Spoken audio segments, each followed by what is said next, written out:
So hey guys, welcome back to my channel HK official. And I hope आपके exams बहुत ज्यादा अच्छे चल रहे हैं। डीएसबीडीए डब्ल्यूटी के बारे में जो भी इंपॉर्टेंट चीजें मैंने आपको बताई हैं वो ही सारी एग्जाम्स में आई है। And I hope you are enjoying your exams. And definitely अब सेम थिंग हम लोग आर्टिफिशियल इंटेलिजेंस सब्जेक्ट के लिए करेंगे। I will discuss 2025 in some master solution with you all guys. And definitely आपको काफी सारी चीजें इससे क्लियर होंगी। एंड एक फ्लो में आपको समझा दूंगी कि एग्जैक्टली किस तरीके से आपको पीवाईक्यूज को पढ़ना है ताकि आप एग्जाम्स में बहुत ज्यादा अच्छा स्कोर कर सको। तो चलिए without wasting our time will start. And ये वाला पेपर है जो आज हम डिस्कस करने जा रहे हैं। उससे पहले मैं बता दूं, एचके ऑफिशियल की जो वेबसाइट है उसके ऊपर भी जिन लोगों ने परचेज कर रखा है मास्टर सोल्यूशन यूनिट वाइज में तो नोट्स अवेलेबल है ही। मास्टर सोल्यूशन सेक्शन में जो इनसे मास्टर सोल्यूशन है वो आपका प्रेजेंट है। एआई यूनिट 1 की क्वेश्चन बैंक है जिसमें सारे जो इंपॉर्टेंट क्वेश्चंस हैं वो अवेलेबल हैं। सिमिलरली यूनिट 2 के लिए और एआई 2025 का इनसे मास्टर सोल्यूशन जो अभी हम डिस्कस करने वाले हैं, ठीक है। और भी टाइम टू टाइम अभी रात तक जो भी चीजें मुझे इंपॉर्टेंट मिलेंगी वो आपको इसी सेक्शन में मिलने वाली हैं। तो पढ़ने के बाद भी इसको चेक करते रहना ताकि आपसे कुछ मिस नहीं हो जाए, ठीक है। चलिए स्टार्ट करते हैं हमारे मास्टर सोल्यूशन के साथ। ये मास्टर सोल्यूशन 2025 का है, क्लियर है। तो अभी के लिए सबसे पहला जो क्वेश्चन हम डिस्कस करने जा रहे हैं बहुत ही ज्यादा मतलब इजी वाला क्वेश्चन है। List and explain the potential risk and benefits of AI, ठीक है। तो यहाँ पर हमें सिंपल क्या बताना है कि एआई से क्या क्या पोटेंशियल रिस्क है और क्या क्या बेनिफिट्स हैं। तो एआई के बेनिफिट्स और रिस्क तो सभी को पता है आजकल। तो सबसे ज्यादा यहाँ पर जो एग्जामिनर है वो आपको बस यही देखने वाला है कि आपने कितने ज्यादा पॉइंट्स कवर करे हैं। मेजरली आप 4 बेनिफिट्स और 4 रिस्क पकड़ के चलोगे तो आपको फुल मार्क्स मिलेंगे, ठीक है। फिर भी मैंने काफी सारे पॉइंट्स यहाँ पर रखे हैं ताकि आप भूलो नहीं। सबसे पहले हम बेनिफिट्स की बात करते हैं। तो सबसे पहला बेनिफिट है रिड्यूसेस ह्यूमन एरर, ठीक है। जो एआई है वो कैसे काम करता है, वो डेटा और फिक्स लॉजिक के यूज से काम करता है ना। उन्हीं की हेल्प लेके, डेटा और फिक्स्ड लॉजिक की हेल्प लेके काम करता है। तो इसमें ना ही कोई इमोशन है ना ही कोई इसके अंदर टायर्डनेस है जो कि बेसिकली ह्यूमन टेंडेंसी होती है। तो इसीलिए जो एआई के काम है वो लेस एरर होते हैं, ठीक है। एग्जाम्पल आपका जो एयरक्राफ्ट ऑटो पायलट होता है, it reduces pilot error which causes 80% of aviation accidents, ठीक है। तो एआई जो है वो लॉजिक पे काम करता है, वो किसी इमोशन पे काम नहीं करता। दैट्स वाई इसके जो एरर्स मिस्टेक्स होते हैं वो कम होते हैं, क्लियर। एक पॉइंट याद हो गया। सेकेंडली ये 24/7 काम करता है। भाई ह्यूमंस तो 24/7 काम नहीं कर सकते, राइट। आप कितना भी उनको ट्राई करो बट दे कैन नॉट। तो एआई सिस्टम्स जो है उनको कोई स्लीप कोई रेस्ट की जरूरत नहीं है। That's why they can work 24/7। तो जो चैटबॉट्स होते हैं कस्टमर सपोर्ट के अंदर वो डे नाइट काम करते हैं। यहाँ पर जैसे एग्जांपल है ऑटोमेटेड सिस्टम जो है वो डे नाइट काम करते हैं, तो ये एडवांटेज है। Then it handles repetitive task, मतलब जो एआई है it can perform boring and repeated work automatically. जैसे ईमेल सॉर्ट करना है, डेटा एंट्री करनी है, क्वालिटी चेकिंग करनी है, ये सारी चीजें एआई बहुत इजीली कर देता है ताकि हमें छोटे छोटे कामों में ना ह्यूमंस को इंटरफियर ना करना पड़े, क्लियर।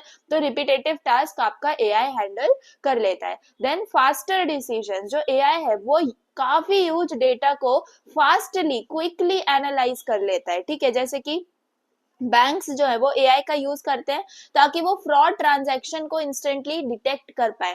तो ऑब्वियसली एआई जो है वो काफी फास्ट आपको जो है ना एनालिसिस करके दे रहा होता है। That's why faster decisions. Then used in daily life, obviously AI को हम लोग रोज यूज कर रहे हैं, अपने एवरीडे एप्लीकेशंस में यूज कर रहे हैं। नेटफ्लिक्स यूट्यूब रिकमेंडेशंस में, स्पैम ईमेल फिल्टर्स में, वॉइस असिस्टेंट्स वगैरह जैसे सिरी हो गया, एलेक्सा हो गया। तो इसके अंदर आपका जो है एआई डेली बेसिस पे यूज हो रहा है।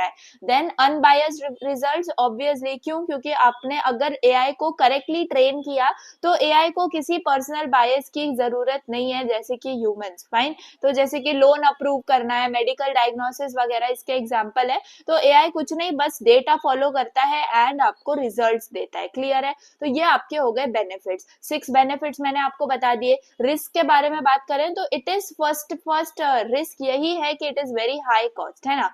अगर आपको एआई सिस्टम्स डेवलप करना है, ट्रेन करना है, तो it requires a lot of money and resources, तो that is a big risk in AI. Then makes human lazy, obviously हम लोग ओवर डिपेंडेंट बनते जा रहे हैं एआई के ऊपर, एंड इसके वजह से जो हमारी लॉजिकल थिंकिंग है, हमारी थिंकिंग एबिलिटी है, वो रिड्यूस हो रही है। क्लियर है? So I hope you understood that this is also a risk. Then job loss की बात करें तो एआई ऑटोमेशन की वजह से छोटी मोटी काफी सारी जो जॉब्स हैं, ह्यूमन वर्कर्स की जॉब्स हैं, वो रिप्लेस ऑलरेडी हो चुकी हैं, जैसे कि कॉल सेंटर्स वाली, ट्रांसपोर्ट वाली, फैक्ट्रीज वाली, तो ऑटोमेशन वाली जो काफी सारी जॉब्स हैं वो यहाँ पर चली गई हैं। नो इमोशंस की बात करें तो obviously AI can not feel emotions, या फिर कोई इम्पैथी नहीं है उसके अंदर। अगर कोई रोबोट डॉक्टर है तो वो डायग्नोस कर रहा है डिजीज को, but can not comfort a patient, right? तो दैट इज द थिंग कि एआई के पास कोई इमोशन नहीं है, सिर्फ और सिर्फ इंटेलिजेंस है।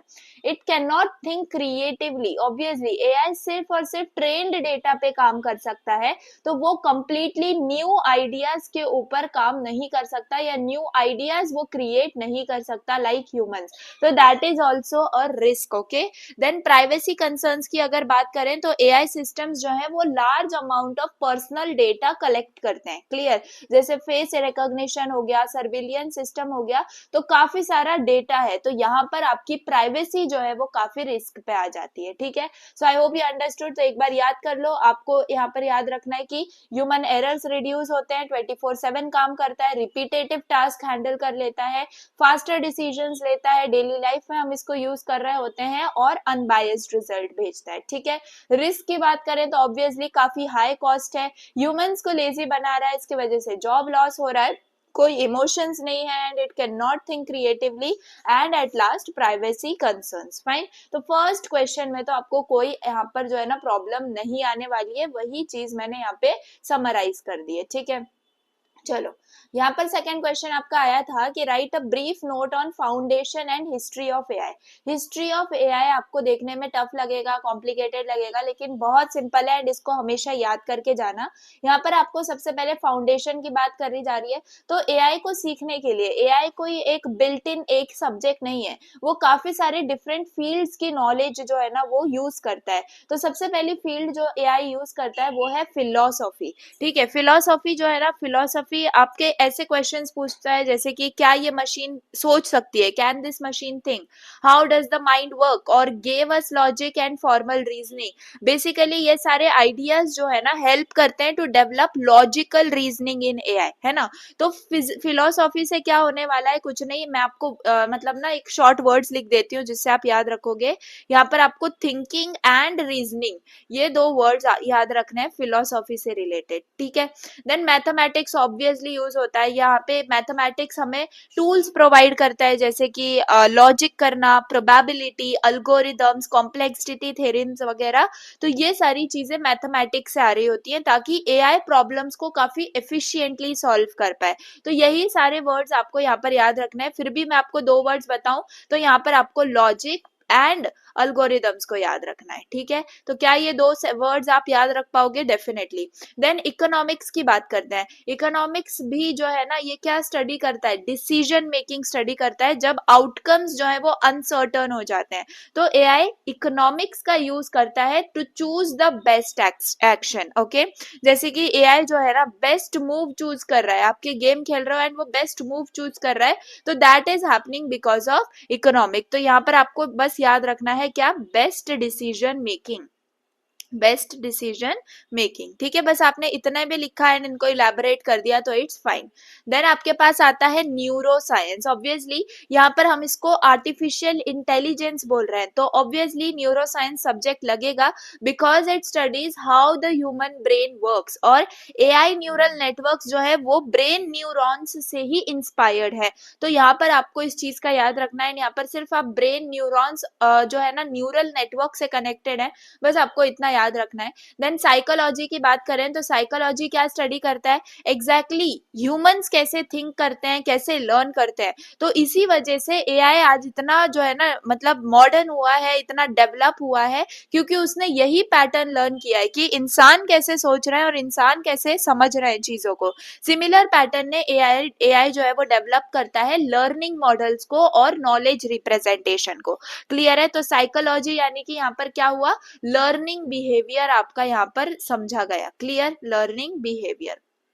देन कंप्यूटर इंजीनियरिंग, तो यहाँ पर it provides hardware needed to run AI systems, जैसे कि जीपीयूज हो गया, सीपीयूज हो गए, आपके हाई परफॉर्मेंस कंप्यूटर्स हो गए। तो कंप्यूटर इंजीनियरिंग से यहाँ पर एआई को हार्डवेयर पावर मिल रही है। क्या मिल रही है?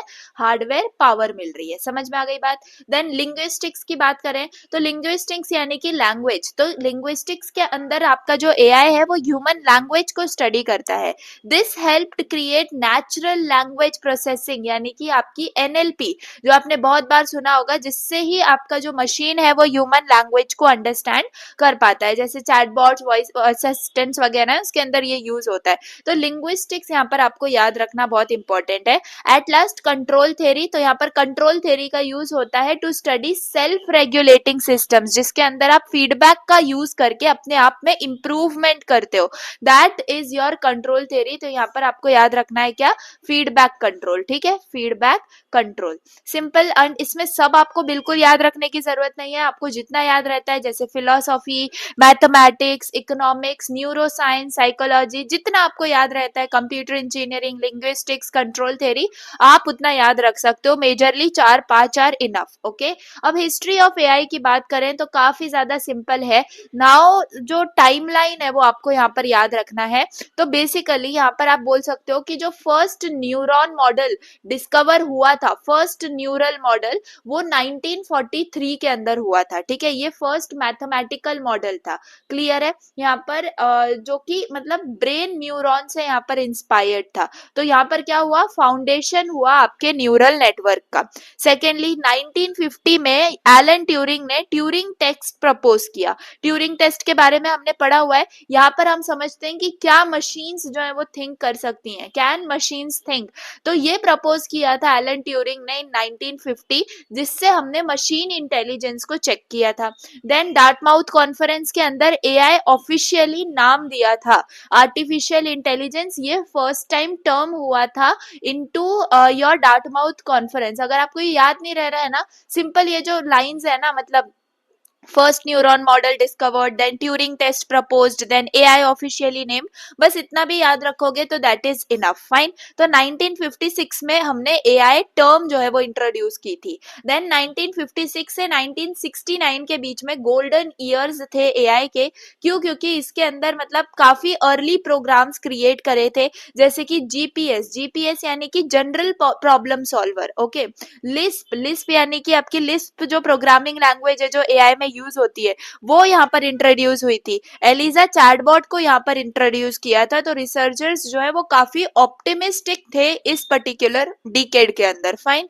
देन 1974 से 1980 के बीच में फर्स्ट एआई विंटर हुआ। अब ये जो एआई विंटर है ये आपको बहुत अच्छे से याद रखना है। यहाँ पर जो है एआई कमर्शियली यूजफुल हुआ था। एग्जाम्पल के अंदर आप लोग याद, यहाँ पर देखो ये ठीक है, एआई विंटर की हम लोग बात कर रहे हैं, वो okay, expert systems I was talking about the commercial value. AI winter की अगर मैं बात करूं तो यहाँ पर जो एआई रिसर्च की फंडिंग थी ना, वो काफी रिड्यूस हो गई थी, एंड इसके वजह से जो एआई के रिजल्ट्स हैं वो काफी ज्यादा डिसअपॉइंटिंग आ गए थे। इसलिए विंटर यानी कि याद रखो कि एआई काफी डाउन हो गया था, काफी स्लो डाउन हो गया था उसका प्रोग्रेस। ठीक है? देन 1980 से 87, जैसे मैंने बोला, कमर्शियल वैल्यू, एआई की कमर्शियल यूजफुलनेस आई थी, क्योंकि इसके अंदर एक्सकॉन करके एक जो है ना सिस्टम क्रिएट हुआ था, जिसने $1 बिलियन इंडस्ट्री जो है ना क्रिएट की थी। ठीक है? देन 1987 टू 1993 क्या हुआ, सेकेंड एआई विंटर आया, मतलब कि वापस से जो प्रोग्रेस है वो काफी स्लो डाउन हो गई, क्योंकि एक्सपर्ट सिस्टम्स जो है वो एक्सपेंसिव हो गए एंड डिफिकल्ट टू मेंटेन हो गए, जिसके वजह से हमें उतनी फंडिंग नहीं मिली एंड अगेन एआई का ड्रॉप आउट जो है वो चालू हो गया।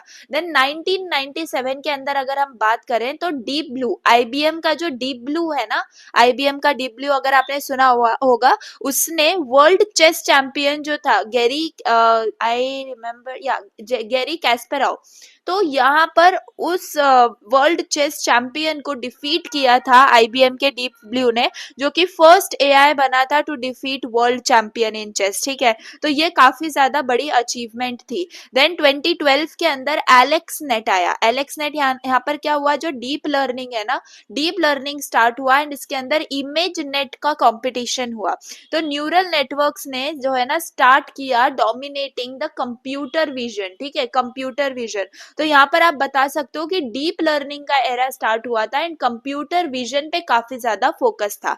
2016 में बात करें तो आपका अल्फागो, ये गूगल का है, गूगल का जो अल्फागो है उसने गो चैंपियन को डिफीट किया था। तो गो जो है it is much more complex than chess. Go अगर आप जाके सर्च करो तो गूगल के अल्फागो एआई ने गो चैंपियन को डिफीट किया था। That was again a huge achievement. अब 2022 की बात करें तो ये तो सबको पता ही है, चैट जीपीटी रिलीज हुआ था जिसने 100 मिलियन यूजर्स ग्रैब किए थे इन 2 months। Okay, so this became the first मतलब एवर एआई जो कि इतना ज्यादा रीच हुआ था ह्यूमंस के बीच में। एंड या अब उसके बाद तो एवरीडे लाइफ में हम लोग एआई को यूज कर रहे हैं, है ना। तो बहुत ज्यादा सिंपल मैं आपको टाइमलाइन बताऊं, आपको अगर ये ईयर्स भी याद नहीं रह रहे हैं तो आप सिर्फ एज ऐसे याद रख सकते हो, पीरियड 1, पीरियड 2, पीरियड 3, आपको एग्जैक्ट ईयर्स अगर याद नहीं आ रहे हैं तो। एंड देन जो आपको वर्ड्स हैं वो याद रखने हैं, सबसे पहले फर्स्ट न्यूरॉन मॉडल, उसके बाद आपका जो है ट्यूरिंग टेस्ट प्रपोज हुआ था, उसके बाद आपका एआई टर्म जो है, एआई एग्जैक्ट वर्ड जो है वो यहाँ पर इंट्रोड्यूस हुआ था, उसके बाद आपका गोल्डन एज जिसके अंदर काफी ज्यादा अर्ली प्रोग्राम्स क्रिएट हुए। Then AI winter, first AI winter कब आया था आप इतना याद रख सकते हो। एंड देन आपके पास एक्सपोर्ट सिस्टम्स आए थे, export systems like XCON. Then Deep Blue की यहाँ पर okay second AI winter, then Deep Blue की यहाँ पर बात हुई, देन डीप लर्निंग का एरा स्टार्ट हुआ, देन अल्फा गो के बारे में बात हुई and then ChatGPT release हुआ। So these are the complete timelines of the AI evaluation. Okay, I hope आपको अच्छे से समझ में आ गया होगा। एंड ये फाउंडेशन और हिस्ट्री ऑफ एआई वाला क्वेश्चन करके ही जाना। Okay, now let us move on to question 1C, जिसमें आपको इंटेलिजेंट एजेंट के बारे में पूछा गया है। इंटेलिजेंट एजेंट काफी ज्यादा इंपॉर्टेंट क्वेश्चन है गाइस। ओके, यहाँ पर आपको लिस्ट एंड एक्सप्लेन करना है क्लासेस ऑफ एजेंट। काफी ज्यादा ध्यान देके इस बात को सुनना। एजेंट क्या होता है? एजेंट एक ऐसा मतलब आप ऐसे समझ लो एक एंटिटी है जो कि एनवायरनमेंट से परसीव करता है कोई इंफॉर्मेशन, और वो परसीव किससे करता है? सेंसर्स का यूज करके, और फिर उसके ऊपर एक्ट करता है। किसके ऊपर? एनवायरनमेंट के ऊपर ही, क्योंकि एनवायरनमेंट से ही उसने परसीव किया है तो एनवायरनमेंट पे ही वो एक्ट करेगा। एंड एक्ट जो करेगा वो करेगा यूजिंग एक्चुएटर्स। ठीक है, एक्चुएटर्स के अंदर आपकी काफी सारी चीजें आ जाती हैं जिससे आप एक्ट कर पाते हो, उसके बारे में हम आगे पढ़ेंगे। तो बेसिकली जो इंटेलिजेंट एजेंट है वो एक बेस्ट पॉसिबल एक्शन चूज करता है, जो कि एक रैशनल एक्शन होता है। रैशनल एक्शन के बारे में भी हम पढ़ेंगे, जैसे यहाँ लिखा हुआ है रैशनल एक्शन, यानी आप सिंपल समझो बेस्ट पॉसिबल एक्शन को चूज करता है based on what it knows. ठीक है, तो सिंपल लैंग्वेज के अंदर जो एजेंट है वो क्या करता है? एजेंट जो है वो सेंसर्स से डेटा लेता है, डिसीजन मतलब डिसीजन करता है on its own program, and then actuators की मदद से वो जो है ना एक्शन लेता है। For example self driving car हो गई, रोबोट वैक्यूम हो गया, चैटबॉट हो गए, है ना, काफी सारी चीजें। तो पहले सेंस करो, यहाँ पर सेंस करो, थिंक करो और फिर एक्ट करो। ठीक है, ये पॉसिबल आपको चीजें याद रखनी है। एंड यही पूरा डायग्राम आप बना सकते हो क्योंकि ये क्या है? एनवायरनमेंट है, राइट। एनवायरनमेंट आपके यहाँ पर सेंसर्स दिखाना है, बीच में एजेंट एक्ट प्रोग्राम दिखाना है जहां पर डिसीजन लिया जा रहा है, देन एक्चुएटर्स आपको दिखाने हैं। ठीक है, अब एजेंट की वर्किंग एकदम सिंपल लैंग्वेज में मैं आपको समझा देती हूँ, जो इंटेलिजेंट एजेंट है वो कैसे काम करता है। तो एनवायरनमेंट से बेसिकली मैंने वही चीज आपको बताई, तो जो वर्ल्ड है where the agent operates is the environment. Okay, example आप लोग जो है ना रोड को यूज कर रहे हो as a environment for self driving car. तो फिर आपके पास सेंसर्स भी हैं. सेंसर्स कैसे हैं? आपके पास कैमराज है, आपके पास माइक्रोफोन है, जीपीएस वगैरह है. इससे आप क्या कर रहे हो? एनवायरनमेंट से इंफॉर्मेशन कलेक्ट कर रहे हो. फिर एजेंट प्रोग्राम में क्या होगा? एजेंट प्रोग्राम में डिसीजन मेकिंग लॉजिक होगा जो कि प्रोसेस करेगा आपके इनपुट को और फिर डिसाइड करेगा एग्जैक्टली करना क्या है. ठीक है. फिर एक्चुएटर्स क्या करेंगे? एक्चुएटर्स जो है जो डिसीजन लिया है उसको एग्जैक्टली परफॉर्म करेंगे. जैसे कि रोबोट आर्म हो सकते हैं, व्हील्स हो सकते हैं हमारी स्मार्ट कार के, उसके स्पीकर्स हो सकते हैं, उसके ऊपर कोई एक्शन मतलब एग्जीक्यूट होना. ठीक है. देन जो एक्शन होता है वो एजेंट परफॉर्म करता है उस एक्शन को, that changes the environment guys. ठीक है. So I hope you understood about it. काफी ज्यादा सिंपल था ये. एंड इंटेलिजेंट एजेंट के बारे में आपको इतना ही लिखना है. सेकेंड जो इसके अंदर सब क्वेश्चन था वो था क्लासेस ऑफ एजेंट्स के बारे में. क्लासेस में अगर हम बात करें तो हमारे पास 5 क्लासेस ऑफ एजेंट्स होते हैं. 5 मेन टाइप्स ऑफ एजेंट्स होते हैं.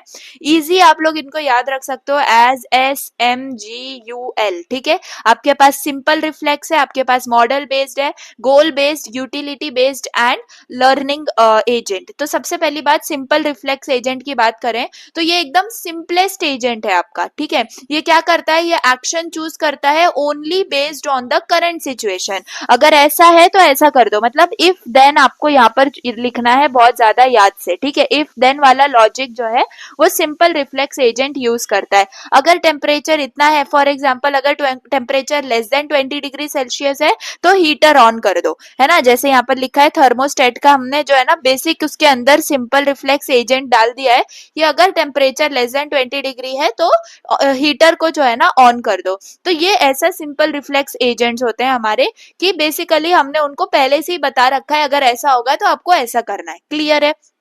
तो they have only that particular knowledge. Then model based reflex agent की बात करें तो यहाँ पर क्या होता है? इस एजेंट के पास एक्स्ट्रा चीज आ जाती है जो है मेमोरी. ठीक है. क्या आ जाती है? मेमोरी आ जाती है. ये क्या करता है? ये अपने इंटरनल मॉडल जो है ना उसके उसका वो मतलब चीजें याद रखने के लिए यूज करता है. इंटरनल मॉडल जो है इट कीप्स ऑन मतलब एक सिंपल चीज बताऊं तो वो पूरा जो एजेंट है उसके पास जो मेमोरी है उस मेमोरी को वो यूज करता है ताकि वो एक्स्ट्रा इंफॉर्मेशन को याद रख सके.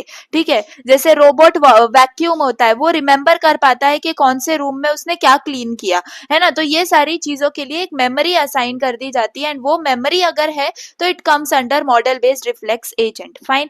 देन आपके गोल बेस्ड एजेंट की अगर बात करें तो ये जो एजेंट है ये एक स्पेसिफिक गोल की तरफ काम करता है. ठीक है. और ये इवेल्युएट करता है डिफरेंट एक्शंस को एंड चूज करता है वन एग्जैक्ट वन एक्शन जो कि बेस्ट होगा to reach that particular goal. जैसे फॉर एग्जांपल यहाँ पर जीपीएस नेविगेशन आप दे सकते हो. गोल क्या है? एक पर्टिकुलर डेस्टिनेशन को रीच करना. तो यहाँ पर गोल बेस्ड एजेंट जो है वो हर एक पॉसिबल एक्शन लेगा और बेस्ट एक्शन परफॉर्म करेगा टू रीच डेस्टिनेशन. क्लियर है. तो गोल बेस्ड एजेंट क्या करता है? एक्शन को डिसाइड करता है. यहाँ पर आपको इस चीज को याद रखना है. क्या करता है ये? Decides action. फाइन. काफी बहुत ज्यादा सिंपल से आपको ये वर्ड्स याद रखने हैं एंड आप जो है ना डिस्क्रिप्शन लिख पाओगे. देन यूटिलिटी बेस्ड एजेंट की अगर बात करें तो ये एजेंट क्या करता है ना बेस्ट पॉसिबल ऑप्शन चूज करता है. लेकिन यहाँ पर क्या है न्यू चीज? Utility function. यूटिलिटी फंक्शन का यूज करके बेस्ट पॉसिबल ऑप्शन को चूज करता है. अब यूटिलिटी मतलब कि स्कोर होता है. क्या होता है? स्कोर. जो कि वो मेजर करता है कि एग्जैक्टली मैं इस स्टेट से जाऊंगा तो क्या मेरा स्कोर होगा. ठीक है. How good a state is, ये वो फाइंड आउट करता है. For example self driving car है, वो बैलेंस कर रहा है, सेफ्टी बैलेंस कर रहा है, स्पीड बैलेंस कर रहा है, लीगलिटी, कंफर्ट, ये सारी चीजें जो है ना मैनेज कर रहा है. तो वो एक बेस्ट ऑप्शन चूज करेगा on the basis of utility function यानी कि स्कोर के बेसिस पे. क्लियर. देन लर्निंग एजेंट की बात करें तो ये काफी एडवांस्ड टाइप ऑफ एजेंट है. ये इंप्रूव करता है उसका performance by learning from experience, है ना. जैसे कि जो अल्फा गो अभी हमने देखा, ये क्या करा था? इसने काफी सारे मतलब मिलियंस ऑफ गेम्स प्ले करे, उसके बाद उसने सबको सीखा, उसके ऊपर इम्प्रूवमेंट करी, एंड देन वो उसने क्या किया, एक मतलब जो उसके अंदर बेस्ट एक्सपर्ट इंसान था उसको डिफीट किया। तो ऐसे होते हैं लर्निंग एजेंट। इसी में हमारे चैट जीपीटीज ये वाले भी आ जाते हैं, क्योंकि ये हमारी लैंग्वेज को, हमारी चीजों को लर्न कर रहे हैं, अपने आप को ट्रेन भी कर रहे हैं एंड हमें हमारा रिस्पॉन्स भी दे रहे हैं। समझ में आ गई बात? तो ये सारे क्या थे, आपके एजेंट्स थे। बाकी हमारे लर्निंग एजेंट के अंदर भी यहाँ पर वही अल्फा गो का एग्जाम्पल गिवन है। तो अगर हम कंपोनेंट्स की बात करें, यहाँ पर ये जो कंपोनेंट्स लिखे हैं आपके लर्निंग एजेंट के, तो लर्निंग एजेंट जो है वो 4 पार्ट्स के अंदर आपका डिवाइडेड होता है। सबसे पहला आपका होता है परफॉर्मेंस एलिमेंट। क्लियर? तो इसके अंदर आप एक्शन चूज करते हो, यानी कि करंट डिसीजन सिस्टम, जो आपका एक्शन होने वाला है वो आप यहाँ पर चूज करते हो। देन आपके पास आता है क्रिटिक, यानी कि आप इवेल्युएट करते हो कि एग्जैक्टली आप कितने अच्छे से वो एजेंट है वो परफॉर्म कर सकता है या परफॉर्म कर रहा है। ओके, मतलब बेसिकली यहाँ पर आपका फीडबैक जो है वो इम्पोर्टेंट है। देन लर्निंग एलिमेंट होता है आपके पास, तो ये क्या करता है, उस फीडबैक का यूज करता है ताकि वो इम्प्रूव कर पाए अपने जो है ना परफॉर्मेंस को। देन आपके पास होता है प्रॉब्लम जनरेटर, तो यहाँ पर ये सजेस्ट करता है न्यू एक्शंस टू एक्सप्लोर, यानी कि एजेंट जो है वो कैसे और बेटर लर्न कर पाएगा, वो ऑप्शंस वो यहाँ पर जनरेट करता है। आई hope you understood performance element, critic, learning element और प्रॉब्लम जनरेटर। काफी ज्यादा सिंपल है। तो ये सारे के सारे आपके जो है ना 5 क्लास एजेंट्स थे जो मैंने आपको एक्सप्लेन किए। आपका simple reflex, model based reflex, goal based reflex, utility based reflex and learning agent. तो इसके अंदर आपने अगर ये वर्ड्स भी याद रख लिए तो आप काफी प्रॉपर डिस्क्रिप्शन लिख दोगे। एक एग्जाम्पल एक मतलब लिख दोगे तो और ज्यादा बेटर एग्जामिनर को लगेगा कि हाँ आपको समझ में आया है। तो सिंपल रिफ्लेक्स एजेंट में आपको इफ देन याद रखना है। मॉडल बेस्ड रिफ्लेक्स एजेंट में आपको मेमोरी याद रखनी है। रोबोट वैक्यूम का एग्जाम्पल याद रख सकते हो, वो याद रखता है कि उसने कितने रूम्स क्लीन किए। देन गोल बेस्ड एजेंट जो है वो एक्शन डिसाइड करता है on the basis of goal. Okay, GPS इसमें आप याद रख सकते हो। यूटिलिटी बेस्ड एजेंट भी बेस्ट ऑप्शन जो है वो चूज करता है, but on the basis of utility function, यानी कि स्कोर के बेसिस पे। इसमें सेल्फ ड्राइविंग कार का जो है ना आप ये बैलेंस क्या क्या करता है उसके बेसिस पे आप यहाँ पे एग्जाम्पल दे सकते हो। बाकी लर्निंग एजेंट है जो कि लर्न करता है on the basis of experience, तो उसके कंपोनेंट्स चाहो तो याद रख लो। वैसे अगर इतना बड़ा क्वेश्चन है तो इसमें एक्सपेक्टेड नहीं होंगे, बट स्टिल अगर लर्निंग एजेंट या फिर सिर्फ क्लासेस पर अगर सेपरेट क्वेश्चन आ जाता है तो आपको लिखना पड़ेगा। ठीक है, दैट्स इट। बाकी ये कंपैरिजन गिवन है तो आप इसको थोड़ा सा जो है ना पॉज करके देख सकते हो। Clear? Now let us move on to the और क्वेश्चन। काफी ज्यादा time I am giving to each and every question, लेकिन गाइज आप इसी वीडियो को देखते देखते लर्न कर लो। ठीक है, तो आपको वापस से जाके जो है ना इसको रिवाइज करने की जरूरत ना पड़े। हाँ, एक बार जो है आप एग्जाम से पहले गो थ्रू कर लेना master solution, you will get everything. Now question 2A की बात करें तो आपको डिफाइन करना है AI and give typical applications of AI in detail. काफी सिंपल सा क्वेश्चन है, हम काफी इजीली इसको जो है टैकल कर लेंगे। एआई का क्या है आपका डेफिनेशन देखो, AI is the science and engineering of making machines intelligent. Simple, हम यहाँ पर क्या कर रहे हैं, मशीन्स को इंटेलिजेंट बना रहे हैं, that can think, that can work और that can learn and also that can make decisions like humans. Okay, तो बस आपको ऐसे ही लिखना है, चाहो तो और इसका जो फॉर्मल डेफिनेशन है वो आप लिख सकते हो, अदरवाइज इन सिंपल वर्ड्स आप ये लिख सकते हो कि AI makes machine things and act like humans. Okay, तो काफी ज्यादा इजीली हम लोगों ने डेफिनेशन लिख दिया। अब यहाँ पर 4 वेज टू डिफाइन एआई लिखा है ताकि आप थोड़े बहुत इजी वे में आप इनको समझ पाओ। अगर ह्यूमनली सोचा जाए तो machine thinks like a human brain. Okay, acting humanly देखा जाए तो machines behave so a human can not tell the difference, जैसे कि ट्यूरिंग टेस्ट का होता है। ट्यूरिंग टेस्ट क्या होता है ना एग्जैक्टली कि उसके अंदर हम लोग ने एक काम करवाया है ह्यूमन से और एक काम करवाया है एआई से, लेकिन एक थर्ड पर्सन को हम बुलाते हैं एंड उसको बोलते हैं कि भाई ये काम बताओ किसने किया है। मतलब कि वो काम एआई ने किया है, लेकिन हम उसको बोलते हैं कि चूज करो कि ये ह्यूमन ने किया है या एआई ने किया है। और वो अगर उसमें कंफ्यूज हो गया कि भाई ये किसने किया है एंड वो कंप्लीटली ऐसा बोलने लगे कि हाँ ये ह्यूमन ने किया है, तब वो ट्यूरिंग टेस्ट पास हो जाता है। ठीक है, तो ये होता है बेसिक ट्यूरिंग टेस्ट का जो है ना फंडा। तो सिंपल लैंग्वेज में एक्टिंग ह्यूमनली इसके अंदर आता है। देन थिंकिंग रैशनली के बारे में बात करें तो आपका जो मशीन्स है वो फॉर्मल लॉजिक रूल्स को यूज करती हैं to reason correctly.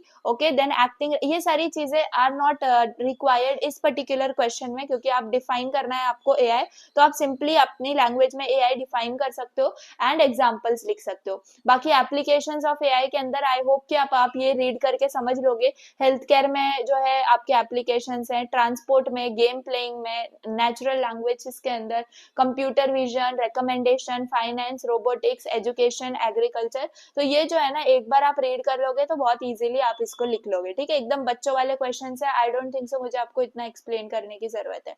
Now question 2 B के बारे में बात करें तो what is the concept of rationality. तो रैशनैलिटी वर्ड अभी हमने पहले भी एक किसी क्वेश्चन में देखा।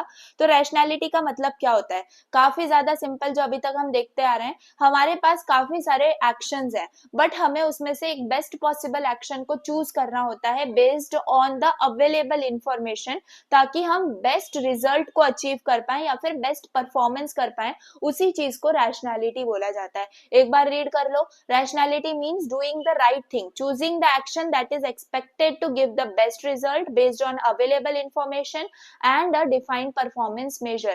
तो एक रैशनल जो एजेंट होता है वो हमेशा ट्राई करता है to maximise its performance measure given what it knows. Clear है? तो ये है आपके रैशनल एजेंट का काम, कुछ नहीं, बस बेस्ट एक्शन चूज करना है यूजिंग अवेलेबल नॉलेज। क्लियर है? Now 4 factors that determine rationality. Question में क्या बोला गया है, कॉन्सेप्ट बोला है, तो जो चीजें आपको पता है वो सब लिख दो। तो यहाँ पर 4 फैक्टर्स, जो कि बहुत ज्यादा स्टार चीज है याद रखने वाली, 4 फैक्टर्स जो रैशनैलिटी डिफाइन करते हैं वो है आपके PEAS। इसको प्लीज अच्छे से याद रखना गाइस। P क्या है, परफॉर्मेंस मेजर। E क्या है, प्रायर नॉलेज, इसके अंदर आपको ई कहाँ है वो ढूंढ लो आप खुद ही। ए क्या है, अवेलेबल एक्शन, और एस क्या है, परसेप्ट सीक्वेंस। तो यहाँ पर जो है ना, प्रायर नॉलेज की जगह आप इसको यहाँ पर और क्या कंसीडर कर सकते हो, एनवायरमेंटल नॉलेज। ठीक है, तो अगर एनवायरमेंट नॉलेज आपने कंसीडर किया तो आप ई अच्छे से याद रख लोगे, नो नीड ऑफ अंडरस्टैंडिंग और रिमेम्बरिंग प्रायर। चलो, तो यहाँ पर जो परफॉर्मेंस मेजर है दैट इज पी, वो क्या है, पी जो है ये मतलब एक स्कोर है जो इवेल्युएट करता है कि आपका एजेंट जो है वो कैसे परफॉर्म कर रहा है। ठीक है, without performance measure we can not जज कि कौन सा एक्शन सही है और कौन सा एक्शन गलत है। ठीक है, तो यहाँ पर जो है एग्जैक्टली सक्सेस के लिए जो मेजरमेंट करना होता है, जो स्कोर हमें डिफाइन करना होता है, वो परफॉर्मेंस मेजर कर रहा होता है। देन एनवायरमेंट नॉलेज, हमारे पास प्रायर नॉलेज क्या होनी चाहिए, हमारे पास नॉलेज होनी चाहिए कि जो एजेंट है वो ऑलरेडी उसको क्या पता है उस पर्टिकुलर एनवायरनमेंट के बारे में बिफोर एक्टिंग, है ना। फॉर एग्जांपल अगर नेविगेशन सिस्टम है तो उसको ऑलरेडी पता होना चाहिए कि मैप का डेटा क्या है, रोड का डेटा क्या है। तो एग्जैक्टली एग्जिस्टिंग नॉलेज भी प्रेजेंट होनी चाहिए, वो आता है एनवायरनमेंट नॉलेज के अंदर। देन अवेलेबल एक्शंस आता है। अवेलेबल एक्शंस यानी कि जो पॉसिबल एक्शंस हैं भाई, कि एजेंट को बताओ तो पहले बेस्ट ऑप्शन चूज करने से पहले उसके सामने ऑप्शंस तो रखो। तो वो सेट ऑफ एक्शंस जो है जो एजेंट वो परफॉर्म कर सकता है, वो आपको अवेलेबल एक्शंस के अंदर मिलता है। देन परसेप्ट सीक्वेंस, यानी कि यहाँ पर जो है आपकी मतलब जो हिस्ट्री होती है of what the agent has observed so far, वो ऐसा मेमोरी आप इसको समझ लो, वो स्टोर होता है। तो काफी सारे ऑब्जर्वेशंस होते हैं जो कि हेल्प करते हैं उस एजेंट को to make better decisions. Clear है? So I hope you understood about this. तो जैसे इंफॉर्मेशन होती है सेंसर्स वगैरह की, तो वो सारी परसेप्ट सीक्वेंस में आती है।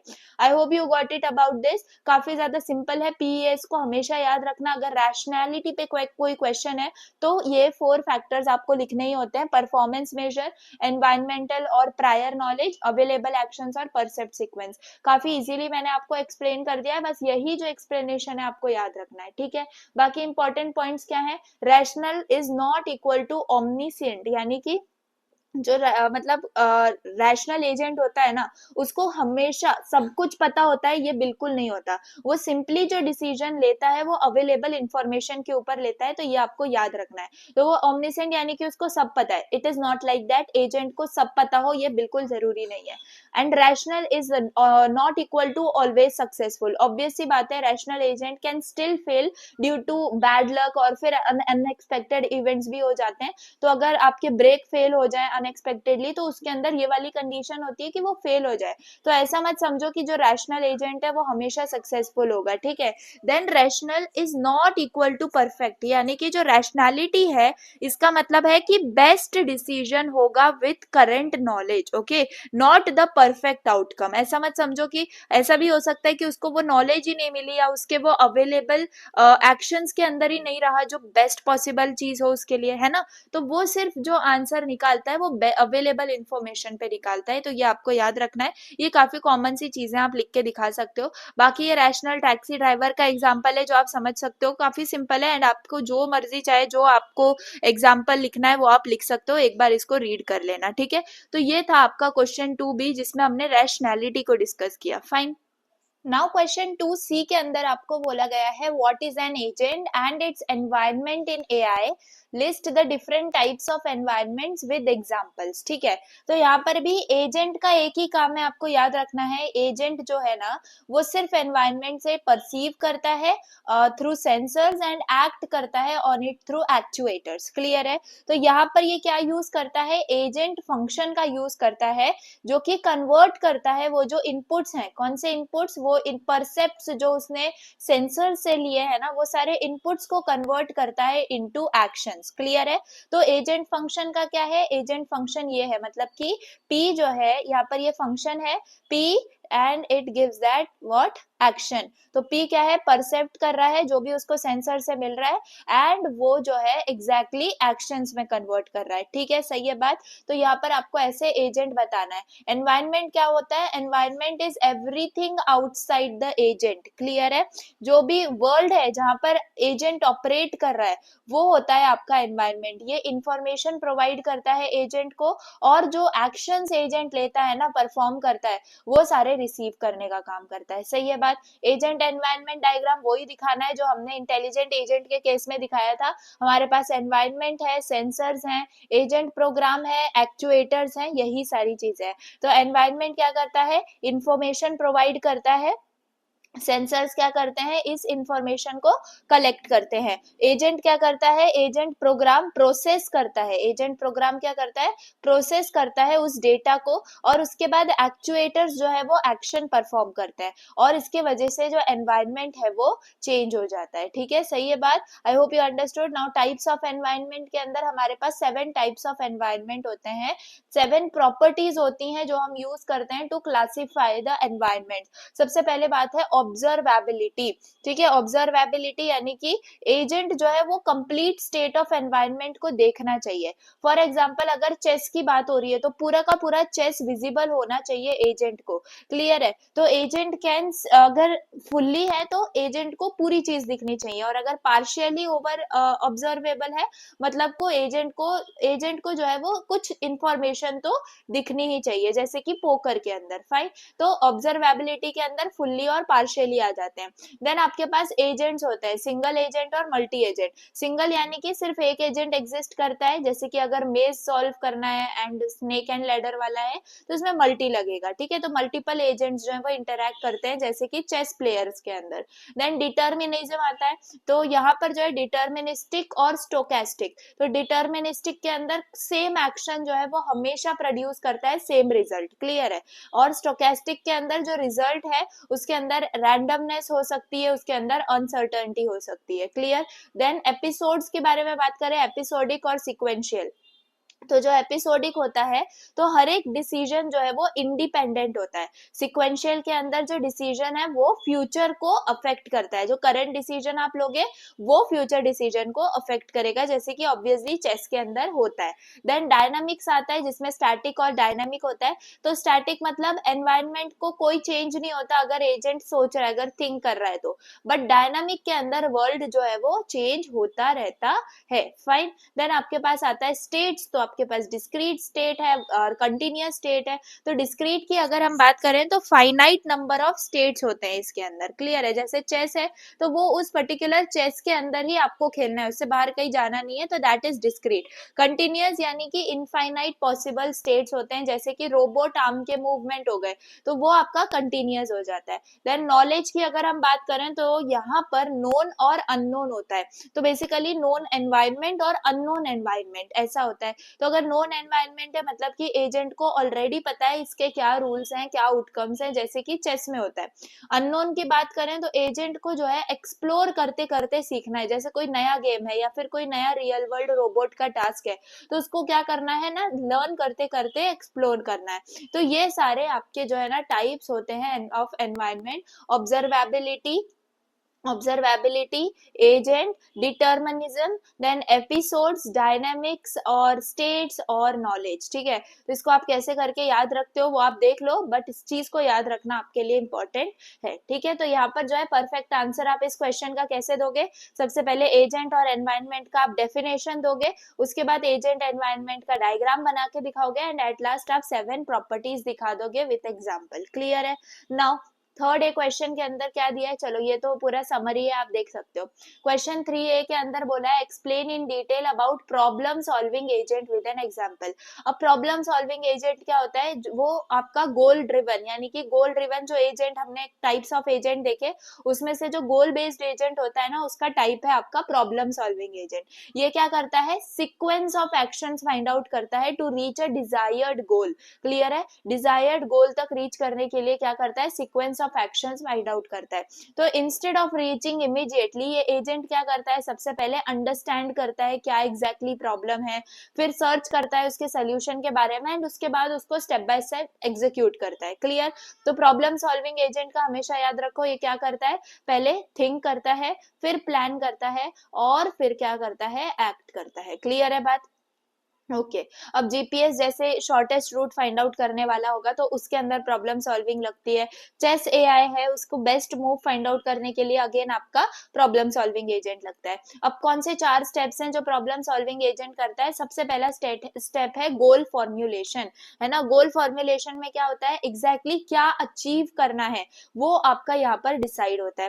देन स्टेप प्रॉब्लम फॉर्म्युलेशन के अंदर जो एजेंट है वो आइडेंटिफाई करता है क्या पॉसिबल स्टेट्स हैं, क्या पॉसिबल एक्शंस है, या फिर क्या कॉस्ट ऑफ एक्शंस है जो यहाँ पर उसको लगने वाला है। ठीक है, जैसे कि एग्जैक्टली हमें क्या फाइंड आउट करना है, कहीं से डिस्टेंस फाइंड आउट करना है, तो पहले यहाँ पर वो देखेगा कि उस पर्टिकुलर जगह तक पहुंचने के लिए कितने जो है ना सारे डायरेक्शंस हैं, ठीक है, या फिर कितने कनेक्टेड रोड हैं, वो यहाँ पर आपके फाइंड आउट होते हैं। देन स्टेप 3 में सर्च होता है। सर्च यानी कि अब एजेंट सर्च करेगा बेस्ट पाथ को, कि एग्जैक्टली कौन सा पाथ है जो शॉर्टेस्ट पाथ है। ठीक है, from start to goal using different algorithm. So इसके अंदर आपकी ए स्टार एल्गोरिदम यूज हो सकती है, बीएफएस यूज हो सकती है, डीएफएस यूज हो सकती है, ये सारी चीजें। क्लियर? तो यहाँ पर कोई रियल एक्शन होता नहीं है, जस्ट इंटरनल सोचने की बात है, एंड वो बेस्ट फाइंड आउट करता है।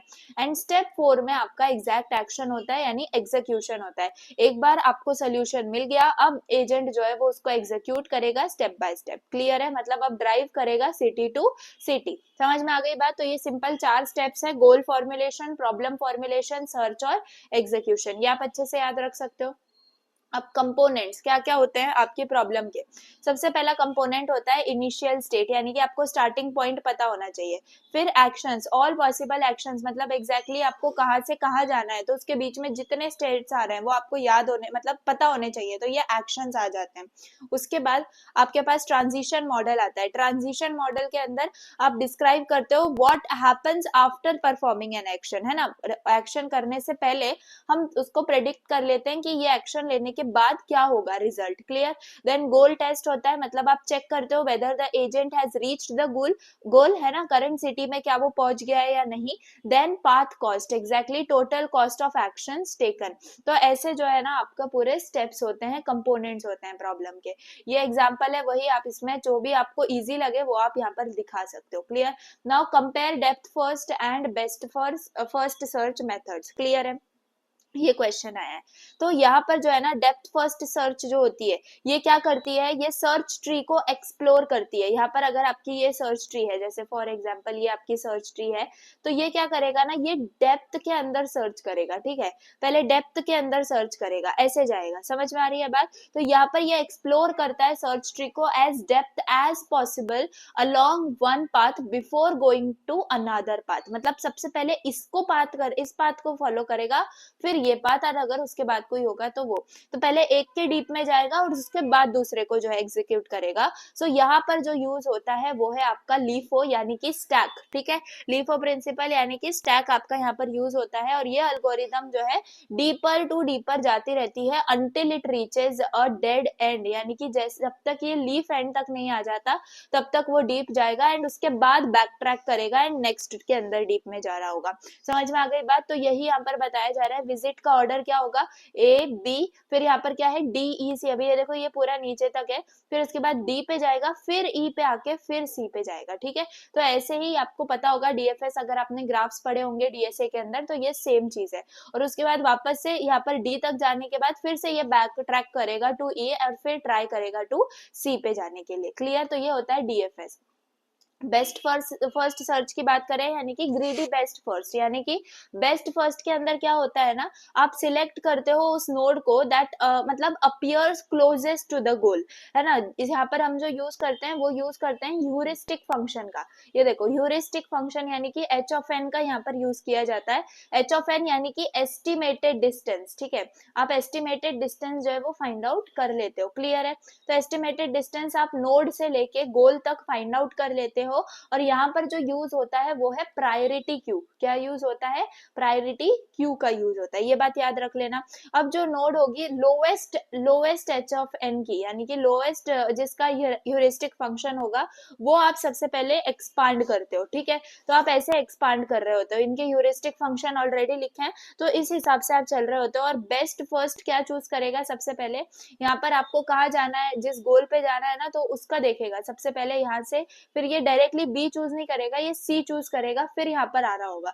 मतलब उसको पहले ही पता है कि एस्टिमेटेड डिस्टेंस क्या है, तो 10 से 6 पे जाके वो वेस्ट नहीं करेगा अपना, क्योंकि उसको पता है उसके बाद कुछ नहीं है, तो it will directly go on to the C, ठीक है। Because nodes with smaller heuristic values are preferred.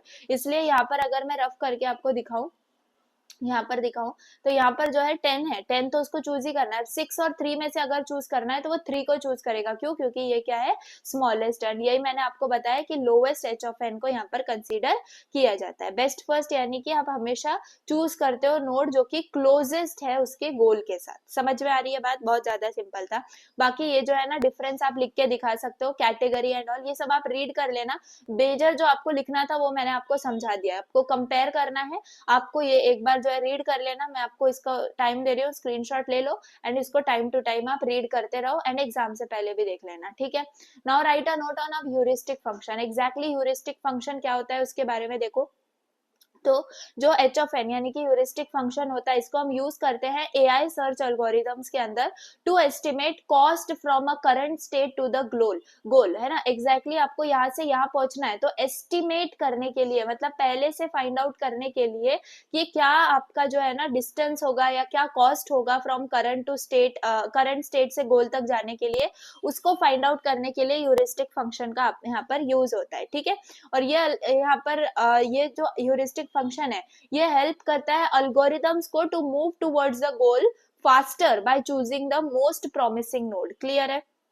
तो यहाँ पर ह्यूरिस्टिक फंक्शन अगर आए तो हमेशा एस्टिमेट द कॉस्ट वाली लाइन आपको याद रखनी है। फॉर एग्जांपल वही गूगल मैप वाली चीज, अगर स्ट्रेट लाइन डिस्टेंस आपको दिख रहा है तो वो कहीं ना कहीं से एस्टिमेट होकर आ रहा है एंड उसी के अंदर ह्यूरिस्टिक का फंक्शन हो रहा है, तो डिटरमाइन इट, ओके। बाकी यहाँ पर ह्यूरिस्टिक का डेफिनेशन लिखा है, वही सारी चीज। एच ऑफ गोल जो है वो जीरो होता है, गोल क्योंकि ऑब्वियसली रिमेनिंग कॉस्ट जीरो हो जाएगा। अगर यहाँ पहुंच गए आप तो अब क्या कॉस्ट है, जीरो बचेगा। और अगर एच ऑफ एन हमेशा ग्रेटर देन जीरो ही होगा, ये आपको याद रखना है, क्योंकि गोल में पहुंचने के बाद वो जीरो हो जाता है, ठीक है। यहाँ पर हम इसको ए स्टार एल्गोरिदम के अंदर यूज करते हैं। आपके पास ये वाला फंक्शन होता है F of N is equal to G of N plus H of N. तो यहाँ पर जो एच ऑफ एन है वो आपका ह्यूरिस्टिक फंक्शन है ए स्टार एल्गोरिदम में। ये जो जी ऑफ एन है ये क्या है, एक्चुअल कॉस्ट है। क्या है? एक्चुअल कॉस्ट है आपके स्टार्ट से लेके एंड तक। और ये जो फंक्शन ऑफ एन है ये क्या है, ये टोटल, अभी कॉस्ट एक्चुअल और एस्टिमेटेड दोनों को प्लस कर दो तो आपका क्या आ जाता है, total estimated cost of solution आ जाता है। Clear? Properties of good heuristic function, हमेशा ये नॉन नेगेटिव होगा। ये आपको मतलब ये तो कॉमन सेंस की बात है भाई, अगर डेस्टिनेशन पे पहुंच के जीरो हो जा रहा है तो हमेशा वो जो है ना greater than equal to zero ही होगा, कभी नॉन नेगेटिव नहीं होगा। नॉन नेगेटिव हुआ तो मतलब उसका कोई फिजिकल मीनिंग नहीं है। फास्ट टू कंप्यूट है क्योंकि ये बिग O ऑफ n और बिग O ऑफ n की जो है ना टाइम कॉम्प्लेक्सिटी में रन करता है। एडमिजिबल है क्योंकि h ऑफ n अगर less than equal to h star of n हो गया तो ये क्या होगा, never over estimate the cost, मतलब कि ह्यूरिस्टिक जो होता है ना वो एडमिसिबल होता है, मतलब if it never over estimate the real cost. Clear, यहाँ पर ये गारंटी देता है कि ये ऑप्टिमल सोल्यूशन फाइंड आउट करेगा through A star only. Then consistent है, मतलब कि जो ह्यूरिस्टिक है वो कंसिस्टेंट है, कब कब, जब h of n is less than equal to step cost. Okay, तो ये जो फॉर्मूला है ये आप देख सकते हो, ये क्या इंश्योर करता है, A star does not recheck the nodes again. Clear है, तो यहाँ पर ये कुछ ह्यूरिस्टिक फंक्शन की प्रॉपर्टीज हैं, चाहो तो बस इनके नाम याद रख सकते हो। क्लियर, कुछ एग्जांपल होते हैं 8 पजल के एंड रूट फाउंडिंग के, चेस के, जिसके अंदर हम लोग ह्यूरिस्टिक फंक्शन का यूज करते हैं। तो यहाँ पर आप इनको देख सकते हो, अगर आपने सॉल्व किए होंगे तो ए स्टार में नंबर ऑफ मिसप्लेस्ड टाइल्स होती हैं, देन मैनहट्टन डिस्टेंस होता है। हम आप ये सारे जो क्वेश्चंस है लीड कोड वगैरह पे अवेलेबल होते हैं, अगर आपने किया होगा तो आपको पता होगा। रूट फाइंडिंग के अंदर हम straight line distance find out करते हैं, चेस के अंदर हम मटेरियल का स्कोर फाइंड आउट करते हैं। So that's how we just explain the things. Okay, बाकी यहाँ पर आप चाहो तो एक एग्जांपल ऐसे लिख के दिखा सकते हो, how the exact working happens. Then 4A देखा जाए तो difference between informed and uninformed search techniques. तो अनइन्फॉर्म्ड और इन्फॉर्म्ड क्या होता है, तो सबसे पहली बात, अनइन्फॉर्म्ड जो सर्च एल्गोरिथम्स होती हैं, they do not have any extra knowledge about the goal. ठीक है, तो जो गोल है उसकी कोई एक्स्ट्रा नॉलेज इनको नहीं होती है। क्लियर, इनको क्या पता होता है भाई, इनिशियल स्टेट क्या है ये उन्हें पता होता है, कौन से पॉसिबल एक्शंस ये ले सकते हैं वो पता है, और जो गोल टेस्ट है वो पता है। तो वो जो एक्सप्लोर करते हैं वो without knowing any extra information explore करते हैं। ठीक है, तो अनइन्फॉर्म्ड सर्च के पास जो है वो क्या करते हैं, वो ब्लाइंडली सर्च करते हैं, इसलिए उनको ब्लाइंड सर्च भी बोला जाता है। फॉर एग्जाम्पल BFS हो गया आपका, है ना, BFS, DFS, बाकी आपका जो यूनिफॉर्म्ड कॉस्ट सर्च है, आइटरेटिव डीपरिंग है, ये सारी चीजें आपकी अनइन्फॉर्म्ड में आती हैं क्योंकि इनके पास कोई एक्स्ट्रा नॉलेज नहीं होती। इन्फॉर्म्ड के अंदर क्या होता है ना, एक्स्ट्रा नॉलेज होती है, मतलब कि गाइडेड सर्च होता है जिसके अंदर ह्यूरिस्टिक फंक्शन का यूज होता है। यहाँ पर जैसे ग्रीडी बेस्ट फर्स्ट सर्च हो गया, सबसे बेटर एग्जाम्पल ए स्टार हो गया, हिल क्लाइंबिंग हो गए, इसके अंदर जो है आपकी इन्फॉर्म्ड सर्च का यूज होता है। बाकी आप कंपेरिजन करके दिखा सकते हो, एंड यही चीज है कि इसमें आपको इन्फॉर्म्ड को बताना है कि उसको पहले से काफी चीजें पता होती हैं, और अनइन्फॉर्म्ड जो है वो ब्लाइंडली काम कर रहा होता है। ठीक है, देन आपके पास नेक्स्ट विजुअल, आपके पास कंपैरिजन आप करके दिखा सकते हो, जिसके अंदर अनइन्फॉर्म्ड के अंदर सारी चीजें जो है वो ट्रैवर्स होंगी, सारी चीजें ट्रैवर्स होंगी, बट यहाँ पर इन्फॉर्म्ड के अंदर ये ट्रैवर्स नहीं होगा, ये डायरेक्टली इसको ट्रैवर्स करेगा क्योंकि इसके पास लोएस्ट ह्यूरिस्टिक फंक्शन है, एंड देन गोल तक पहुंच जाएगा। तो ये अनडिजायरेबल चीजों के पास टाइम वेस्ट नहीं करता है। ठीक है, बाकी अभी ए स्टार काफी देख लिया, तो ए स्टार एल्गोरिदम क्या है एग्जैक्टली। ए स्टार एल्गोरिदम जो है ये काफी पॉपुलर इन्फॉर्म्ड सर्च एल्गोरिदम होती है जो हम यूज करते हैं to find out the shortest path. ठीक है, shortest and cheapest path from start to destination. Clear है, तो ये क्या करता है कि बस इतना याद रखो, अभी जो मैंने आपको बताया था, एक्चुअल कॉस्ट को और जो ह्यूरिस्टिक ने एस्टिमेट किया है, ये दोनों कॉस्ट को क्या करता है, ऐड करता है, एंड उसका जो फाइनल आंसर है वो निकाल रहा होता है। तो ये काफी प्रॉमिसिंग ये जो है ना एक प्रोसेस है, आप इसको समझ सकते हो। तो इसका यही फॉर्मूला है जो मैंने आपको बताया था, f of n is equal to g of n plus h of n, यानी कि एस्टिमेटेड और जो एक्चुअल कॉस्ट है वो आ जाता है यहाँ पे। क्लियर, यहाँ पर इसके स्टेप्स हैं, स्टेप्स के अंदर क्या करते हो आप, स्टार्ट नोड को पहले ऐड कर देते हो अपनी ओपन लिस्ट में। अगर ओपन लिस्ट जो है वो एम्प्टी हो जाती है तो फिर आप बता दोगे कि भाई फेलियर, क्योंकि कोई एग्जिस्ट ही नहीं करता।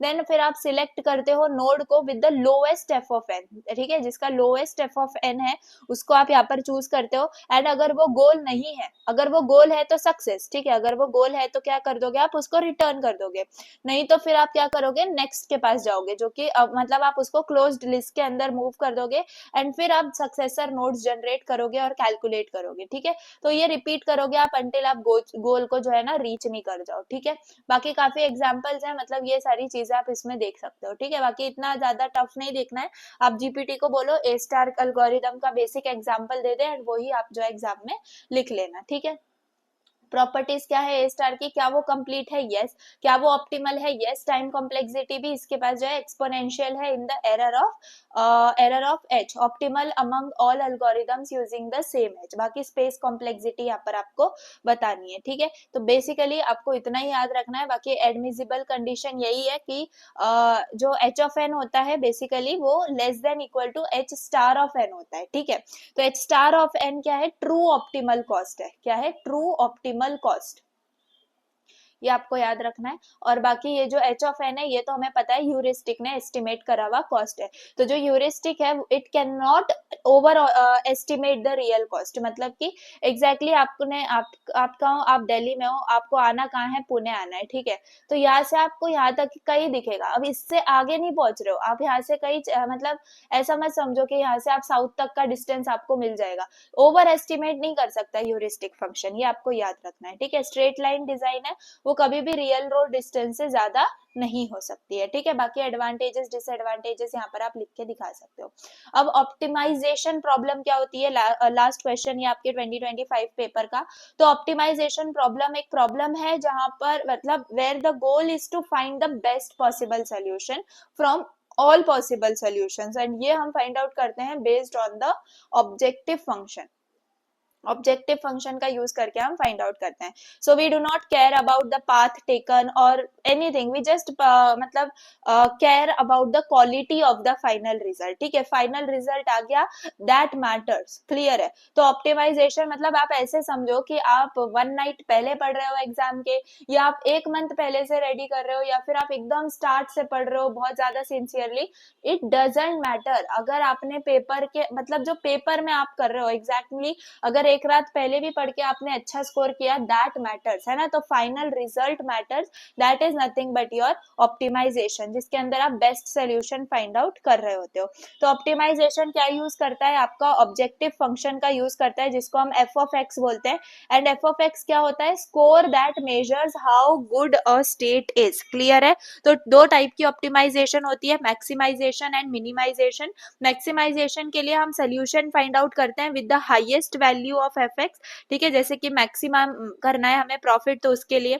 बाकी मिनिमाइजेशन के लिए हम फाइंड आउट करते हैं एक्स को with the lowest of F X, तो यहाँ पर मिनिमाइज द कॉस्ट और एरर। तो डिफरेंस क्या है between normal search and optimization, तो यहाँ पर हम फाइंड आउट करते हैं any path to the goal, but यहाँ पर हम लोग बेस्ट फाइनल पाथ जो है वो क्या करते हैं, फाइंड आउट कर रहे होते हैं। हम लोकल सर्च के अंदर अगर हम बात करें एल्गोरिदम्स जो हम यूज करते हैं फॉर ऑप्टिमाइजेशन, तो सबसे पहली एल्गोरिदम हिल क्लाइंबिंग होती है। इसके अंदर हमेशा हम जो है ना बेटर नेबरिंग स्टेट के ऊपर जा रहे होते हैं। फॉर एग्जांपल यहाँ पर ये 1 2 3 4 5 ऐसे करके आपके पास कुछ है, एंड यहाँ पर जो है ना डिस्टेंस है, लेट सपोज 10 20 30 40। तो हमेशा आप क्या करोगे ना, आप हिल की तरह क्लाइम करोगे, मतलब आप हमेशा लार्जेस्ट की तरफ जाओगे, ठीक है। तो ऐसे आपको जो है ना आप गोल पर पहुंच रहे होते हो, तो ये होता है हिल क्लाइंबिंग, जिसमें आप हमेशा मूव करते हो to the neighbour with the better objective value, ठीक है। और फिर आप पीक पे जाके जो है ना एकदम हिल के पीक पे जाके स्टॉप कर जाते हो, तो यहाँ पर आपका हिल क्लाइंबिंग होता है। Hope you got it. Then आपके पास आता है सिम्युलेटेड अनिलिंग। सिम्युलेटेड अनिलिंग में you sometimes accept the worst solutions also to escape the local optimum, okay.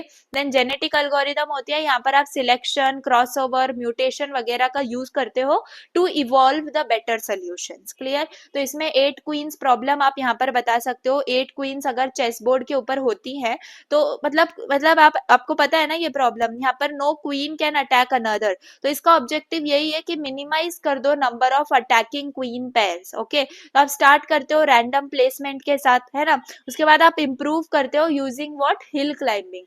Hill climbing का यूज करके आप जो है इंप्रूव करते हो अपनी स्टेट को, एंड गोल स्टेट ये होती है कि आप 0 अटैक्स तक पहुंच जाओ। Here we only care about the final board configuration, ठीक है, ये नहीं केयर कर रहे हैं हम कि कैसे एग्जैक्टली हम लोग वहां तक रीच कर रहे हैं। तो ऑप्टिमाइजेशन क्या है, बेस्ट सोल्यूशन। ऑब्जेक्टिव फंक्शन क्या है, जो कि सोल्यूशन की क्वालिटी को मेजर करता है। दैट्स इट, एंड या that was only about the 2025 master solution. I just tried to explain you all the concept guys, जितने इसमें कॉन्सेप्ट थे मैंने ट्राई किया मैं आपको उससे फेमिलियर करवा दूं, क्योंकि एक बार अगर आप वीडियो में सुन लेते हो चीजें तो ज्यादा मतलब टाइम तक आप उसको याद रख पाते हो, that is only the reason. नहीं तो मैं ये इसको इस मास्टर सोल्यूशन को फ्री भी रख सकती थी एंड सब लोग पढ़ भी सकते थे without any my video. But still अगर आप वीडियो देख रहे हो तो आपको ज्यादा थोड़े अटेंशन से देखोगे तो ये काफी लंबे टाइम तक आपको जो है ना याद रहेगा। ये सारे क्वेश्चंस तो 100% करके जाने हैं। बाकी 2024 2023 के भी मास्टर सोल्यूशंस वेबसाइट पे अवेलेबल है, तो एक बार वो भी गो थ्रू कर लोगे एंड एट लास्ट जो नोट्स हैं उनको एक बार चेक करने के लिए कि भाई हाँ सब मैंने कर लिया है कर लिया है कर लिया है। अगर कोई नया टॉपिक है जो अब तक पीवाईक्यूज में नहीं पूछा गया है, एक बार उसको गो थ्रू कर लिया, दैट्स इनफ। ठीक है, ये तरीका है जो आप एग्जाम्स में काफी अच्छे से स्कोर कर पाओगे विदाउट एनी टेंशन। तो प्लीज सारे के सारे पीवाईक्यूज अच्छे से कर लेना। 2025 वाला तो एकदम स्टार पे अच्छे से हाई प्रायोरिटी पे कर लेना एंड दैट्स ऑल। कहीं पर भी डाउट होगा तो आप मुझे, डाउट सेक्शन है वेबसाइट के ऊपर, चेक एचके ऑफिशियल वेबसाइट के ऊपर, आई विल शो यू कहाँ पर जाना है आपको। यहाँ पर आप जो है ना डाउट सेक्शन के अंदर यहाँ पर आप अपना डाउट जो है वो लिख सकते हो एंड सबमिट कर सकते हो। आपको अपने डैशबोर्ड में उसका सोल्यूशन मिल जाएगा। जो भी मतलब आपका डाउट होगा उससे रिलेटेड मैं जल्दी ही आपको विद इन 1 or 2 आवर्स जो है वो आंसर कर दूंगी। ठीक है, अगर कोई डाउट है तो आप मुझे वहां पर कनेक्ट कर सकते हो। ठीक है, चलिए that's all for the day. Otherwise आप कमेंट भी कर सकते हो and you will get all the things. And या हमने ये पूरा का पूरा जो पेपर है वो यहाँ पर गो थ्रू कर लिया है, सारी चीजें हमें अब फेमिलियर लग रही हैं। एंड या that's it, all the very best. And आप मुझे बता सकते हो कि कल जो है पेपर देने के बाद आपको कितना अच्छा गया paper, definitely. And yes, I hope आपको वीडियो पसंद आई होगी। अगर पसंद आई हो तो प्लीज लाइक कर देना, चैनल पे नए हो तो सब्सक्राइब कर देना। Thanks for watching, bye.